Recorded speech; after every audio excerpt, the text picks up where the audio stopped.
There's a quiet moment in every room I enter, just after the machines settle into their steady hum and the soft breathing of someone nearing the end fills the space. It's in that stillness that I first began to notice something I hadn't before. Death isn't loud. It doesn't rush in or demand attention. It simply waits patiently as life unfolds around it. For years, I carried a certain fear of it the way most of us do.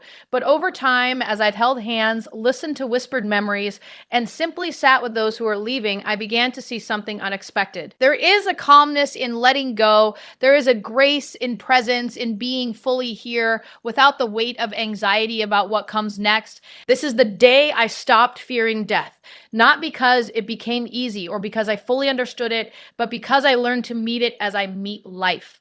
Quietly, honestly, and with a heart open to what is. I remember the first time I truly noticed it, the quiet that exists just beyond the words we speak and the tasks we do. I had been sitting in a room with a patient, someone who had been with us for weeks, someone who had been with us for weeks, someone who had arrived with pain and fear written into every line of their face. The room was calm, the sunlight soft on the bedspread, and the air smelled faintly of the lotion we used to keep skin from drying out. Machines hummed softly, but even that sound seemed to fade into the background as the rhythm of breathing, slow and steady, became the only measure of time I could hold on to. In that stillness, I realized I had been holding my own breath, waiting for something dramatic, waiting for a signal that this moment was the moment when, in truth, the moment had already been here quietly for hours, for days. I spent so long thinking about death as a thing to fear. I had imagined it as sharp and sudden, as if it would come with a knock or a shout, as if it would demand to be noticed. But when you sit beside someone whose life is winding down, you begin to notice the subtlety of it, the gentle way it blends into ordinary life, how it doesn't hurry, how it doesn't have to. There is no need for alarm because it is not an enemy. It is something that moves alongside us, waiting patiently until it is our turn to notice it. In the early days of my work, I would enter rooms carrying a weight I didn't fully understand. I worried about saying the wrong thing, about offering comfort that might feel empty, about making someone's last days feel less than they deserved. I had been trained to act, to fix, to solve, and yet in hospice, there is so little you can fix. You can't turn back time, you can't erase the pain of illness, and you can't make the end arrive sooner or later than it will. All you can do is be present, and presence, I slowly learned, is its own kind of medicine. I remember one patient in particular, a woman who had always been fiercely independent. She had lived a life filled with choices, and as she lay in her bed, frail and quiet, I realized that the part of her that mattered most, her essence, was still vibrantly there. It was not diminished by illness, not hidden by the thinness of her body, not silenced by the struggle to breathe. I would sit beside her, sometimes just holding her hand, sometimes listening to stories of childhood summers or long forgotten friends, and I began to understand that death was not taking her away from me in a way I had feared. It was simply a transition, a continuation of the life she had lived in a different form. Over time, I started to notice these small truths everywhere. In the quiet exchanges between patients and families, in the way someone's fingers would twitch in response to a memory, in the soft laughter that could erupt even in the middle of a room filled with monitors and machines. These moments were not dramatic, but they were profound. They reminded me that life, even at its end, is rich, textured, and full of meaning. And if life can hold that meaning, so too can death. There is a certain rhythm to the days in hospice, a rhythm I came to depend on, not because it was easy, but because it was honest. The mornings often begin slowly, with the soft light filtering through blinds and the scent of coffee in the nurse's station.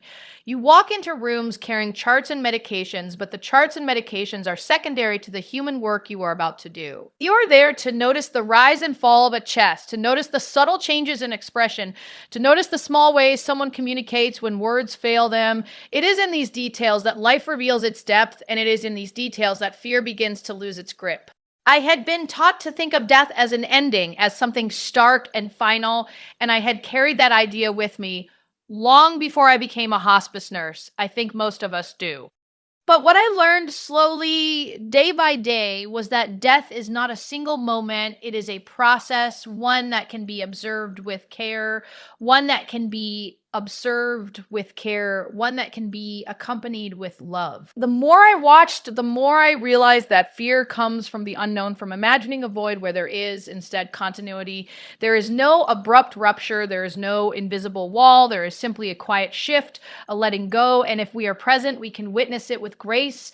One afternoon, I was sitting with an elderly man who had always been a storyteller. His voice had grown thin with age, his hands curled around the edge of the bed rail, but his mind was sharp. He spoke of places I had never been, of rivers and fields, of the smell of rain on soil, of the taste of fresh bread in a tiny kitchen in a city far away. And in telling these stories, he reminded me that life is made up of moments of sensory experiences, of the simple beauty of existence. He did not speak of death with fear. He spoke of life with full attention, even as he neared its conclusion. And in that moment, I felt a shift within myself. It was subtle, almost imperceptible. A loosening in the chest, a quiet exhale that I had been holding unknowingly. I realized that the fear I had carried was not intrinsic to death itself, but to my own imagination, my own ideas about what it meant to leave. By sitting with someone who was fully alive in their last days, I began to see that leaving was not an annihilation. It was an unfolding, a continuation in another form that I could not see but could trust existed. Presence is deceptively simple. It does not require words, although words can be beautiful. It does not require heroic action, although small acts of care matter deeply. Presence is noticing, it is listening, it is the willingness to stay with discomfort without turning away. And the more I practiced it, the more I noticed that my own fear began to fade. I no longer flinched at the thought of death. I no longer imagined it as something to avoid or dread. Instead, I approached it as I approached a patient's room, with calm, with attention, with humility, and with love. There were still moments of sadness, of course. There were tears, quiet and private, that would come when a patient passed and the room felt patier than it had moments before. But those tears were no longer fueled by fear. They were fueled by compassion, by the weight of having witnessed a life, by the knowledge that even as one presence leaves, it has left an imprint on the world, on the people around it, on the quiet spaces in a room where memories linger. I began to see death everywhere in a new way, not just in the rooms of hospice patients, but in the natural world, in the turning of seasons, in the ebb and flow of tides, in the way a leaf falls without struggle, in the way a bird migrates and then returns. Death is part of a rhythm that is larger than any single life.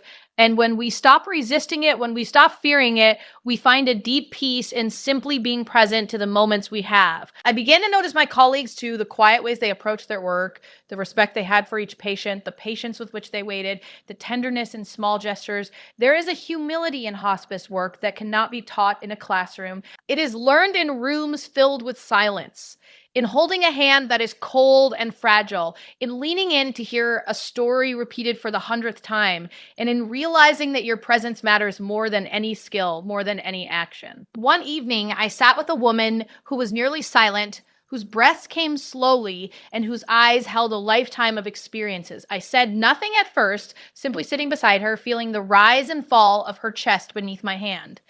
She looked at me, and for a moment, it was as if the years between us fell away. There was only the understanding that we were both human, both here, both alive in the same space. And in that understanding, I felt a calm I had never known before. The fear I had carried for so long simply loosened its grip. It was not gone entirely, perhaps it never will be, but it was no longer the center of my attention. I began to reflect on my own life in ways I had avoided. I thought about the people I loved, the things I had left undone, the quiet joys I had sometimes overlooked. I realized that by embracing the reality of death, by sitting with it, by watching it unfold gently in others, I could live more fully. Fear had been a shadow that kept me from noticing the beauty in ordinary moments, and now that shadow was softening. I also noticed how families experienced this shift. Many came in carrying their own anxieties, their own fears about loss, and yet when they witnessed the calm of their loved ones, when they saw the ordinary beauty of a life coming to its natural end, their fear began to soften too. They held hands, whispered memories, laughed quietly at shared stories, and in those acts of presence, they found a new way to understand death. not as an enemy, but as a companion to life moving alongside it, inevitable and gentle. The day I stopped fearing death was not a single dramatic moment. It was a series of quiet realizations gathered over years of sitting with people whose lives were ending.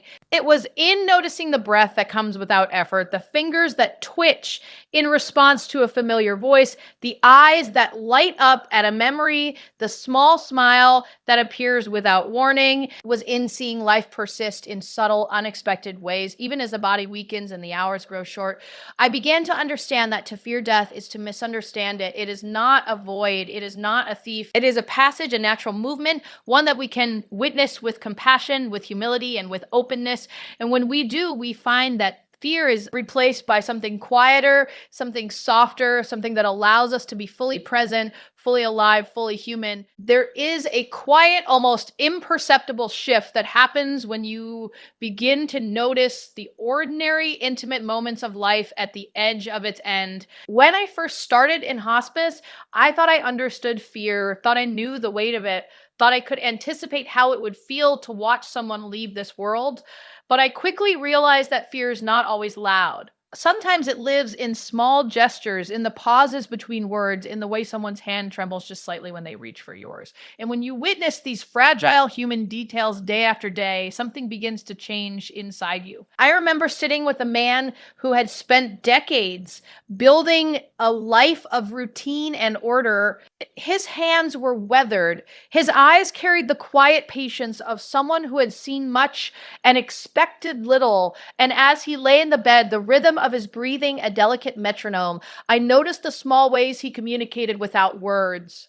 A squeeze of my hand, a slight nod, a soft exhale that seemed to carry decades of memories with it. It was in these moments, not in dramatic declarations, that the profound truth became clear. Life persists in its smallest details, even as it nears its natural conclusion, and death does not erase the humanity that remains. Families often come into the room burdened with anxiety, their eyes searching for signals that something is wrong, their voices tinged with worry and sorrow. And yet, as I watch them interact with their loved ones, as they share a memory, laugh quietly at a long-forgotten joke, brush a strand of hair from a forehead, I see the fear begin to soften. The intimacy of these ordinary gestures is startling in its power. The hand that holds, the shoulder that steadies, the quiet words that acknowledge a shared history, all of these become acts of courage, and in them, the presence of death transforms from something to fear into something to witness, to honor, to accompany. I recall a woman who had spent her life caring for others,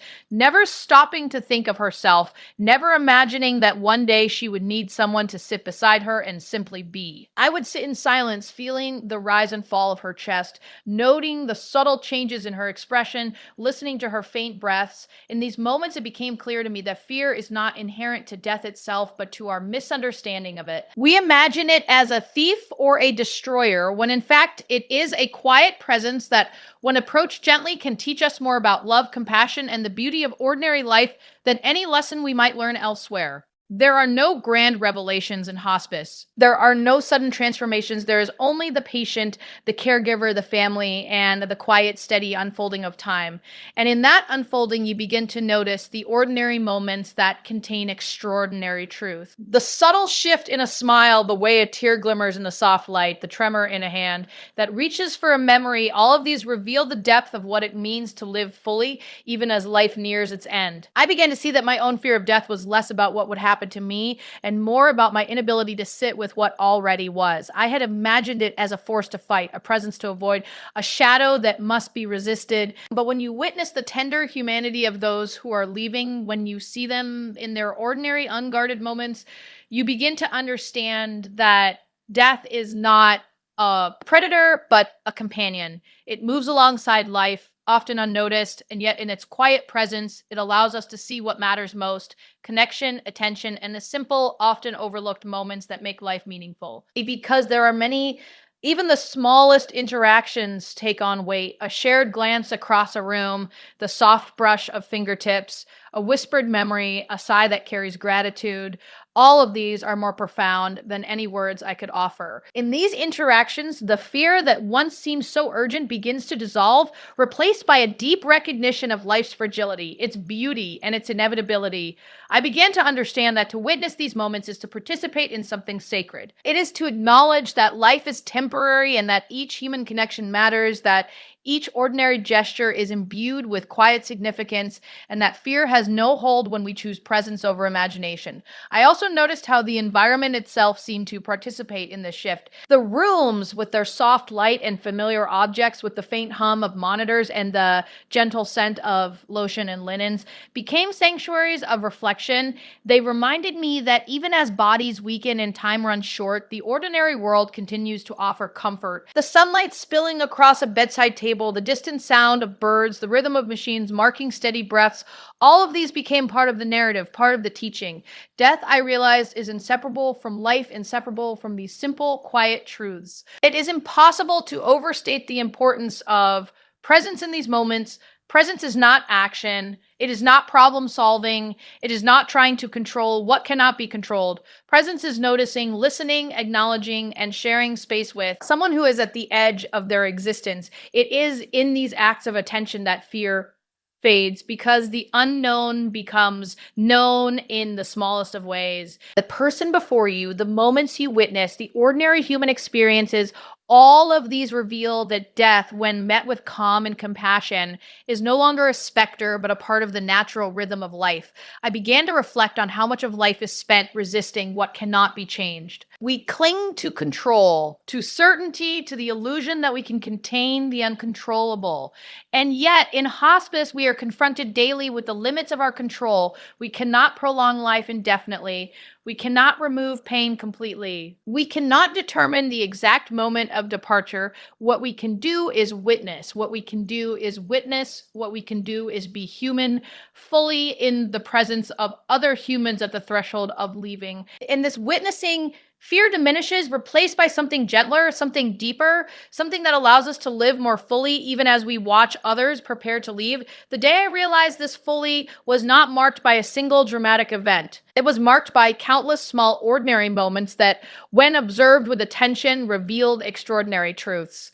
The hand that trembles, the sigh that escapes without sound, the shared memory that brings a quiet smile, a patient who reaches for connection. Despite frailty, all of these taught me that fear is optional, that presence is powerful, and that witnessing life at its edge is both a gift and a lesson. I began to see that this quiet understanding extended beyond the patients themselves. Families, too, learn in these spaces, often unconsciously, often slowly. They observe, they participate, they adapt. And in observing them, I realized that fear is often inherited, passed down from imagination, from what we think might happen, from the stories we tell ourselves. When we witness the calm, the ordinary beauty of the last days, when we see the depth of human connection persisting even as life fades, the fear begins to dissipate. It is replaced by a deep recognition of love, by the humbling reality of shared humanity, by the quiet truth that life and death are inseparable, and intimately intertwined. There are still tears, of course, quiet tears that arrive unannounced, that accompany the passing of a life that has been witnessed, loved, and honored. But those tears are no longer driven by terror. They are driven by the depth of understanding, the acknowledgement of presence, the awareness of impermanence, and the recognition that life in its ordinary, fragile, intimate moments is profoundly beautiful. I came to understand that my own fear of death had always been a shadow cast by imagination rather than reality. I had feared an event, a moment, an unknown. But as I sat with countless people in their final days, as I listened to stories, as I held hands, as I simply existed alongside life's closing chapter, I discovered that fear dissolves when faced with reality. Reality is ordinary. Reality is gentle. Reality is intimate. And in that intimacy, there is a deep, abiding peace that cannot be taught, but must be experienced. I have learned over the years that one of the most profound lessons of hospice work is how often life speaks to us in silence. There is a quiet wisdom in the rooms where people are leaving, a kind of language that does not require words, that does not demand attention, that exists in the gentle rhythms of breathing, the soft flutter of eyelashes, the slight movement of a hand. I remember sitting beside a patient whose voice had grown faint with age and illness, whose eyes held a mixture of curiosity and resignation, and noticing the tiny ways they communicated without speaking. Nod, a squeeze, a subtle shift in expression. These small gestures spoke volumes.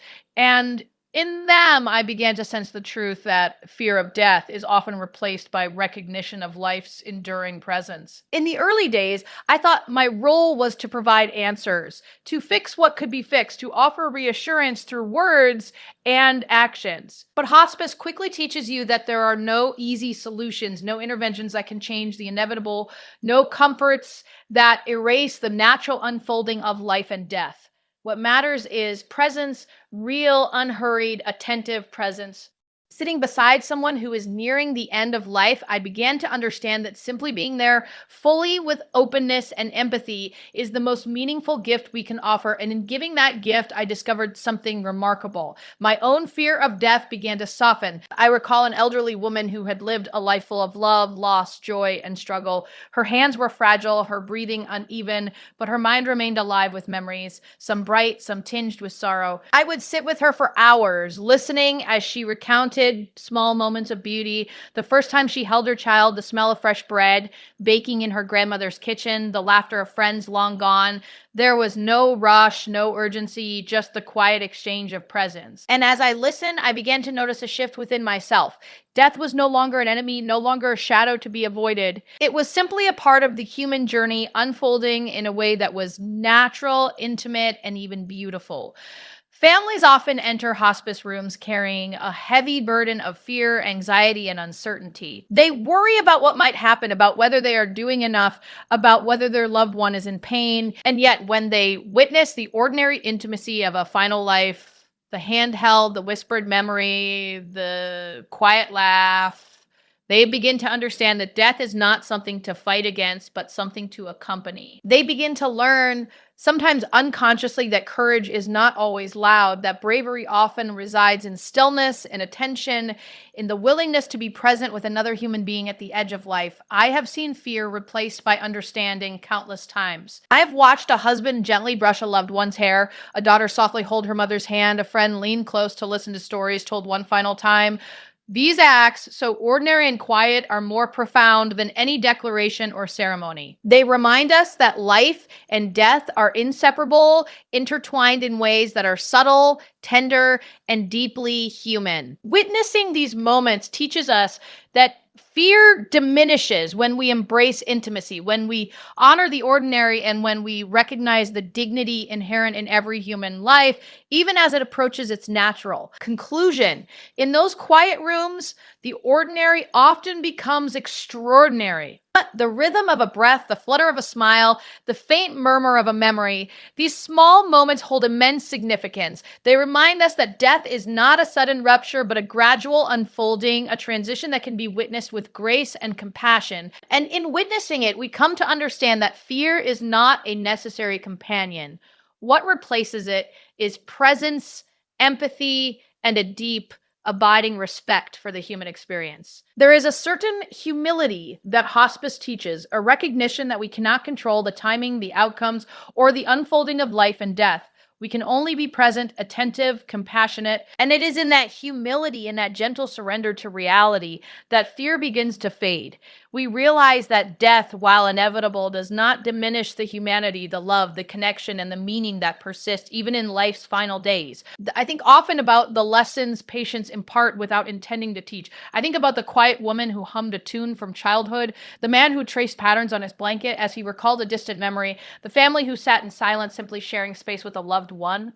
In these ordinary acts, I discovered extraordinary truths: that life is precious, that connection is eternal, that fear is optional, and that presence is everything. The day I truly stopped fearing death was not marked by a single event, a dramatic revelation, or a sudden insight. It was woven from countless quiet moments. The patient's gentle exhale, the soft brush of fingers across skin, the shared laughter of a family recalling happier times, the realization that life continues to hold meaning even as it transitions into its next phase. In Witness. In these moments, I understood that fear arises from imagination and uncertainty, but when confronted with reality, simple, tender, ordinary reality, it begins to dissolve. I began to reflect on my own life in ways I had avoided. I considered the moments I had overlooked, the relationships I had taken for granted, the quiet joys I had ignored. Hospice taught me that fear of death often keeps us from living fully. When we sit with the reality of life's impermanence, when we witness the ordinary beauty of final days, we begin to see more clearly what matters, what endures, what is meaningful.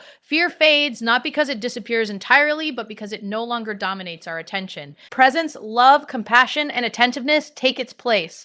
Even the simplest gestures take on profound weight in these spaces. A hand held, a story retold, a quiet laugh, a shared memory. These moments are sacred because they reveal the enduring humanity of those who are leaving, and they teach us that death is not a thief, but a companion, moving alongside life in ways that are subtle, gentle, and intimate. I have come to understand that fear is not a necessary part of life or death. It is something we learn, something we carry, something we inherit. And yet, when we witness ordinary human life at its edge, when we observe the quiet persistence of love, attention, and connection, that fear begins to soften. It is replaced by something quieter, deeper, more sustaining, recognition of life's fragility, awe at its beauty, gratitude for its fleeting, intimate moments, and the understanding that death, in all its quiet, is not to be feared, but honored, witnessed, and embraced with compassion. There was a season when I believed fear lived inside the body like an organ, something permanent, something that could not be removed without tearing everything else apart. I saw it in the way people clenched their jaws when the word time was mentioned, in the way hands tightened when nights grew quieter, in the way breaths became shallow when the room filled with machines and whispers. Fear was not loud at first. It was practical. It asked questions. It wanted answers. It wanted certainty. And when certainty did not come, it grew heavier, settling into the chest like a second heart beating faster than the first. I remember sitting beside a woman whose body had grown thin in a way that felt unreal, like gravity had been slowly pulling pieces of her away. She did not ask about tomorrow. She asked about whether the window could be opened just a little. She wanted to feel the air. Her voice was steady, not brave, just clear. When I adjusted the window, the curtain moved slightly, and she watched it like it was telling her something important. In that moment, fear was not present in the room. It had no place to sit. There was only air, light fabric, and the quiet permission to notice small things. Over time, I learned that fear thrives on noise. It feeds on the future, on unfinished conversations, on words that were swallowed years ago. In hospice rooms, the future becomes very small. Sometimes it shrinks to the next breath, sometimes to the next hand squeeze. And in that shrinking, fear often loses its shape. It doesn't vanish dramatically. It thins. It loosens its grip. It becomes tired. I once cared for someone who had been afraid their entire life, afraid of disappointing others, afraid of being alone, afraid of not being enough. As their body weakened, those fears surfaced not as panic, but as stories. They spoke about moments they wished they had chosen differently, about love they had held back because it felt safer that way. I listened not to fix anything, but to let the words exist outside of them. For the first time with each story, their shoulders softened. It was as if fear, once spoken aloud, no longer needed to stay inside. There is a point I've noticed when fear stops asking questions and starts listening. It happens when someone realizes they are not being rushed, that nothing is being demanded from them anymore. No performance, no strength, no pretending, just presence, just being here. In that space, fear has very little to do. I have watched people who were terrified of dying become deeply curious about living in their final days. They notice the taste of water, the sound of footsteps in the hallway, the way morning light lands differently than afternoon light. Fear does not survive well in curiosity. Curiosity opens doors. Fear prefers walls. One night, sitting in near darkness, I held the hand of someone who had been restless for hours. Their body kept searching for comfort, unable to settle. I did not speak. I did not explain. I stayed. After a long while, their breathing slowed, not because fear had been argued with, but because it had been witnessed without judgment. There is something powerful about not trying to convince fear to leave. When it realizes it is not in charge, it often goes quietly. The day I understood fear differently was not marked by a dramatic moment. It came slowly through repetition, through seeing that fear often dissolves when it is no longer alone. When someone feels accompanied, fear has less authority. It may still be present, but it longer controls the room. I have seen fear disappear not when pain is gone, but when meaning arrives. Meaning does not need to be big. Sometimes it is as simple as reconciliation, a call made, a letter read aloud, a forgiveness whispered. These moments do not erase the past, but they soften its edges. Fear lives in sharp edges. There was a man who had avoided silence his entire life. He kept the television on even when he slept. When his hearing faded, the room became quiet against his will. At first, he panicked. Then something unexpected happened. He began to rest. He said the silence felt like being held. Fear had told him silence was empty. His body discovered it was full. In hospice care, I learned that fear often comes from believing we must face something alone. Death in this setting is rarely solitary. There are hands, voices, familiar rituals. The fear of the unknown softens when the known is still present. A warm blanket, a familiar song, a face that stays. I watched a woman who had been afraid of sleeping because she thought she might not wake up. As exhaustion took over, she finally allowed herself to rest. Not because she was no longer afraid, but because she trusted the room, she trusted the care. Trust does not remove fear. It places it in the background. There is a quiet moment that sometimes happens just before fear loosens its hold completely. It looks like acceptance, but it feels more like relief. Relief from having to fight, from having to understand, from having to be anything other than what is already here. In that moment, people often sigh, not out of sadness, but release. I began to see that fear is often a protector that has stayed too long. It learned its job early and never stopped. At the end of life, it realizes it is no longer needed. When it steps aside, what remains is not emptiness. It is clarity, it is presence, it is a deep, steady calm that does not ask for explanations. Some people never speak the words, "I'm not afraid anymore." They don't have to. You can see it in their faces, in the way their bodies rest into the bed instead of resisting it, in the way their hands open instead of clenching.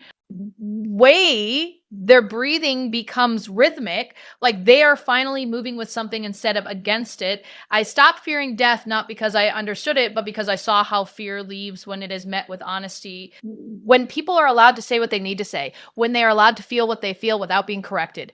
Fear loses its power when it is not argued with. In these rooms, I learned that the end of life is not a confrontation. It is a transition. Fear thrives in confrontation. It fades in transitions, especially when those transitions are gentle. There are moments when someone looks at you with eyes that are no longer searching. They are not asking for reassurance. They are simply present.